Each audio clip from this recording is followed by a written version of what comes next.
નમસ્કાર મિત્રો, આજે આપણે પ્રાકૃતિક ખેતીમાં પાક સંરક્ષણ માટે વપરાતી દવા એટલે કે દસપર્ણી અર્કની બનાવવાની રીત આપણે જાણીશું. દસપર્ણી અર્ક બનાવવા સૌપ્રથમ આપણે પીપ અથવા તો માટીના વાસણમાં 200 લીટર જેટલું પાણી લઈશું. તેમાં આપણે 10 લીટર જેટલું ગૌમૂત્ર નાખીશું અને તેમાં આપણે 2 કિગ્રા જેટલું ગાયનું છાણ નાખીશું. ત્યારબાદ મિત્રો આપણે તેમાં લીમડાની 5 કિગ્રા જેટલી ડાળીઓના ટુકડા કરીને નાખીશું.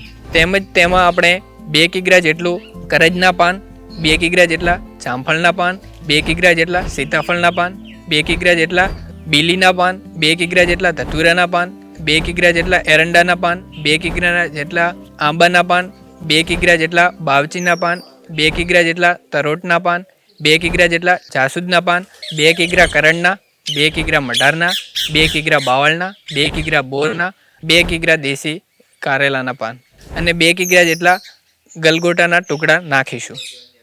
ઉપર જણાવેલ વનસ્પતિઓમાંથી કોઈ પણ 10 વનસ્પતિઓ આપણે ઉપયોગ કરી શકીએ છીએ જે તમારા વિસ્તારમાં આપણને મળી રહે.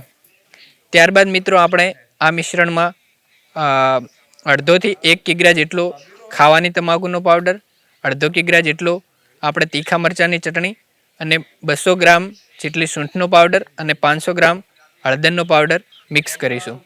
આ મિશ્રણને મિત્રો દિવસમાં 2 વખત સવાર સાંજ આપણે લાકડીથી ઘડિયાળની કાંટા દિશામાં મિશ્ર કરીશું. મિત્રો આ મિશ્રણને આપણે વરસાદથી કે તડકાથી બચાવીશું અને તેને ઢાંકીને મૂકી રાખીશું. મિત્રો આ મિશ્રણનો આપણે 6 મહિના સુધી ઉપયોગ કરી શકીએ છીએ. દસપર્ણી અર્કનો આપણે 200 લીટર પાણીમાં 5 થી 6 લીટર જેટલો ઉપયોગ કરીને આપણે તેને જીવાત નિયંત્રણ માટે છંટકાવ કરી શકીએ છીએ.